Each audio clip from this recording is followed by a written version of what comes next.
Bom dia a todos. O grupo é composto por mim, Adriane, e pela Jéssica, e nós vamos apresentar um pouco sobre a antracnose do milho. Pode passar. Bom, sobre o agente causal dela. A antracnose do milho é causada pelo fungo Coletótricum graminícola e é uma das principais doenças da cultura do milho no mundo.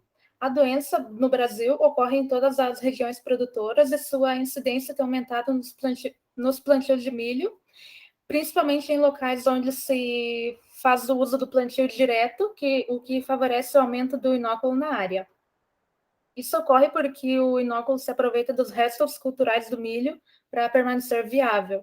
O mesmo acontece nos plantios sucessivos de milho.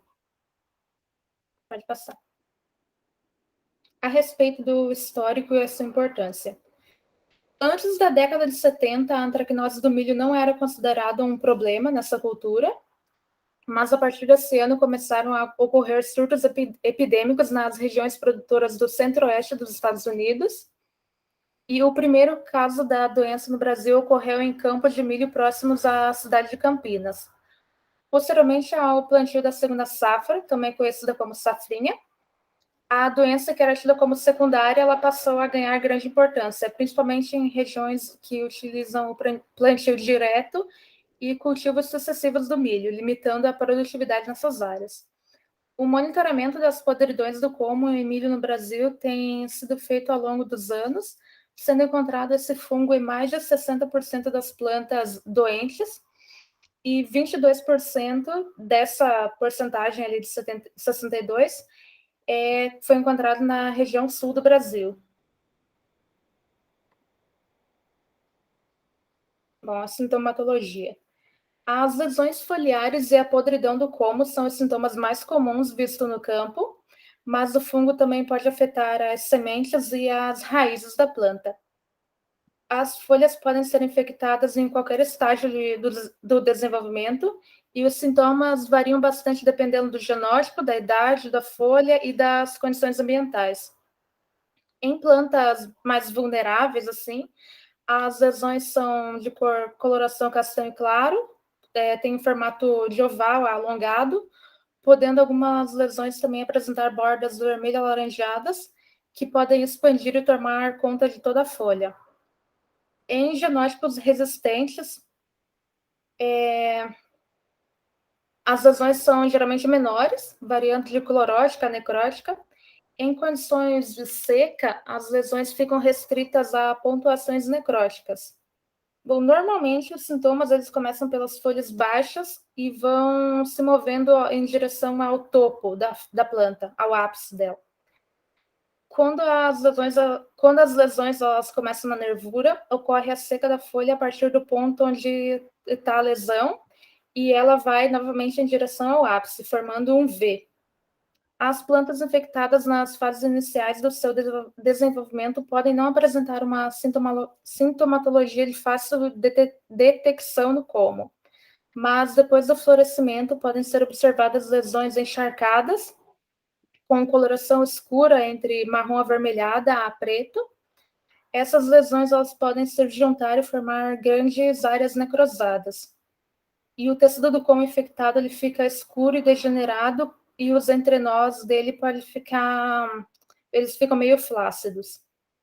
Esse enfraquecimento nos entrenós pode resultar na morte prematura da parte superior da planta ou no tombamento, o que dificulta a colheita mecânica e reduz a produtividade da lavoura.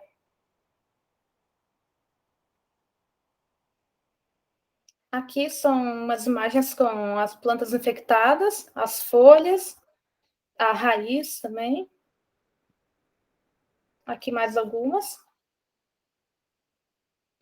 Bom, sobre o ciclo da doença, ele ocorre em 5 etapas. O primeiro, o inóculo primário. Segunda, fase de queima das plântulas. Terceiro, fase da queima foliar. Quarto, a colonização sistêmica. E, por fim, a fase saprofítica. Bom, resumindo como ocorre o ciclo da doença. O inóculo primário ele constitui estruturas do patógeno presentes nos restos culturais da lavoura, de maneira que cultivos contínuos de milho resultam no aumento da doença no campo ao longo do tempo. As infecções iniciais das folhas das plantas ocorrem com a deposição dos conídeos produzidos nos restos culturais infectados, onde os conídeos são arremessados pelo impacto das gotas de água, vindas da chuva, geralmente. O fungo ele pode infectar a planta através das raízes. Após isso, ocorre a colonização sistêmica da plântula do milho. Ao colonizar a raiz, algumas estruturas comuns a patógenos radiculares são formadas, como o hifopódio e a hifa de corrida, por exemplo. A temperatura ótima para o desenvolvimento da mancha de antracnose do milho é entre 28 a 30 graus, e a umidade relativa no ar superior a 90% e chuvas frequentes favorecem o desenvolvimento dessa doença. Esses fungos, eles sobrevivem de um cultivo para o outro, principalmente em colmos de milho dispostos na superfície do solo, sendo disseminados a longas distâncias pelo vento ou por respingos de água.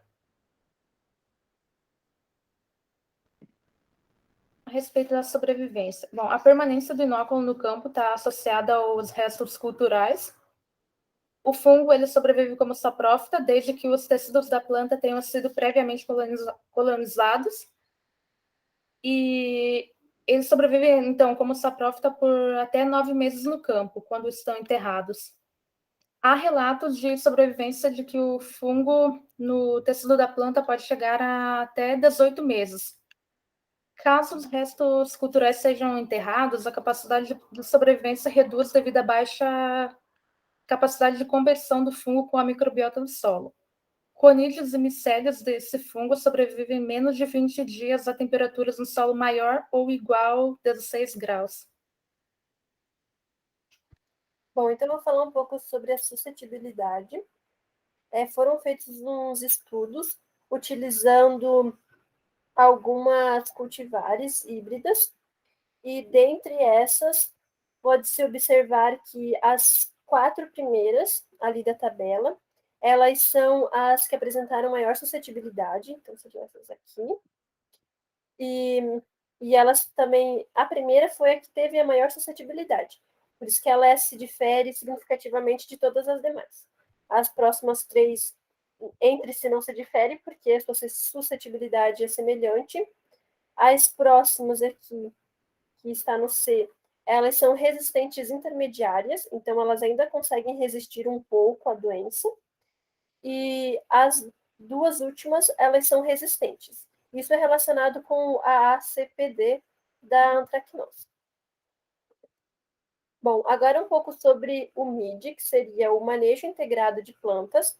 Ele aborda o controle de doenças como um manejo que busca integrar inúmeras práticas de controle, de maneira a reduzir os custos do produtor, preservar o meio ambiente e obter o controle efetivo de doença no campo de forma econômica e ecologicamente correta. E a nutrição mineral é um fator do ambiente capaz de ser manipulado com relativa facilidade no MID. O MID, então, ele pode ser dividido em 5 manejos de controle, sendo eles o cultural, o físico, o químico, o genético e o biológico. E o químico e o genético, desculpa, a gente vai dar um pouco de ênfase, porque ele é mais utilizado na antracnose do milho. Então, falando um pouco sobre o genético, ele é o mais adequado para esse patógeno, pois sabe-se que o controle genético é atualmente o método mais eficiente de controle da doença, e também possui menor custo para o produtor. Existem diversos híbridos com resistência à fase foliar da doença, porém essa resistência não é associada à fase do colmo. Então, é importante a utilização do histórico de incidência e análise das condições climáticas na fazenda, onde vai ser realizado o cultivo do milho, para que possa utilizar a melhor cultivar que se adapte melhor ali na região. As condições ambientais também elas podem influenciar a resistência genética do hospedeiro, pois a alta intensidade da luz aumenta a resistência da planta à antracnose e diminui o tamanho das lesões ocasionadas pelo patógeno associada ao acúmulo de antocianina ao redor das mesmas. E também, se a intensidade de luz estiver baixa, vai aumentar a incidência da antracnose.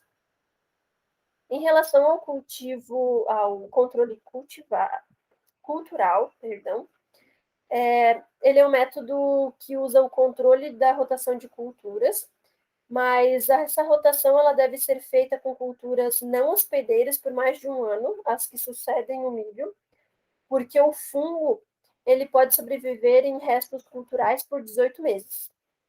E a realização da adubação, que também é um controle cultural, é de acordo com os requerimentos nutricionais da planta e com os teores de elementos minerais do solo, que é feito pela análise do solo, principalmente o nitrogênio, ajudam na redução da incidência da antracnose, pois o estado nutricional das plantas pode determinar a sua maior ou menor predisposição às doenças. E a nutrição equilibrada promove maior capacidade de defesa das plantas, grau de resistência, por modificar a morfologia ou a histologia, ou ainda alterar a composição química dos tecidos em resposta à infecção por patógeno. Além disso, interfere os seus mecanismos de defesas, principalmente contra doenças fúngicas, que é o caso do nosso estudo, pois interfere os seus mecanismos, pois protege sob a forma de barreira física, evitando a penetração de hifas por meio de espessamento da cutícula ou pela lignificação das células epidérmicas. Em relação ao controle químico, são utilizados fungicidas, que eles são uma importante ferramenta para complementar o manejo da antracnose. Então, ele complementa, mas ele não é só o controle sozinho. Geralmente é utilizado juntamente do genético. E para ter melhores eficiência, deve-se ter a azoxistrobina e a ciproconazol, pois eles reduzem acentuadamente a incidência da doença. Foram feitos estudos que observaram que esses dois compostos são os mais eficientes, pois eles reduzem aproximadamente 80% da AACPD, da antracnose foliar, quando aplicados 4 vezes o fungicida na planta. E como eu já falei sobre a AACPD, mas eu vou falar um pouquinho mais, ela é a área abaixo da curva de progresso da doença. É uma medida de ampla utilização na entomologia de doenças policíclicas, especialmente em estudos que interferem a respeito da resistência quantitativa dos genótipos. E, por fim, o controle biológico. Eles são utilizados rizobactérias do gênero Bacillus ou do gênero Pseudomonas, mas o Pseudomonas é o mais eficaz dentre essas duas. E eles apresentam o poder de inibir a antracnose. Então, ele inibe os micélios da antracnose. Então, faz com que reduza o seu crescimento e tudo mais. Ele é muito importante na utilização, pois ele reduz o uso de agroquímicos. Então, aqui, só para enfatizar um pouco mais o controle genético, aqui foi feito um estudo para identificar a severidade da antracnose foliar, utilizando várias cultivares. Então, dentre essas cultivares, a L64 e o híbrido L186 vezes L64 foram os que apresentaram alta resistência à antracnose. Pois aqui, como vocês podem ver, não houve nenhuma lesão e nenhuma incidência na planta dessa linhagem.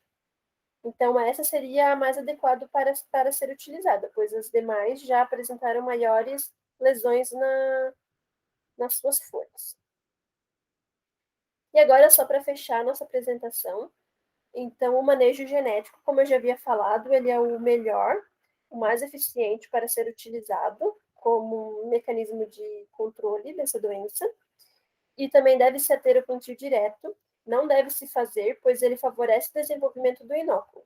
Então, em ambientes que sabe-se que já tem antracnose, o ideal é não utilizar o plantio direto. E também deve-se sempre manter a nutrição da planta, pois além de trazer um bom desenvolvimento e boa produtividade para cultivar, é melhor, pois ela mantém as defesas da planta. Aqui são as nossas referências. Muito obrigada por assistir.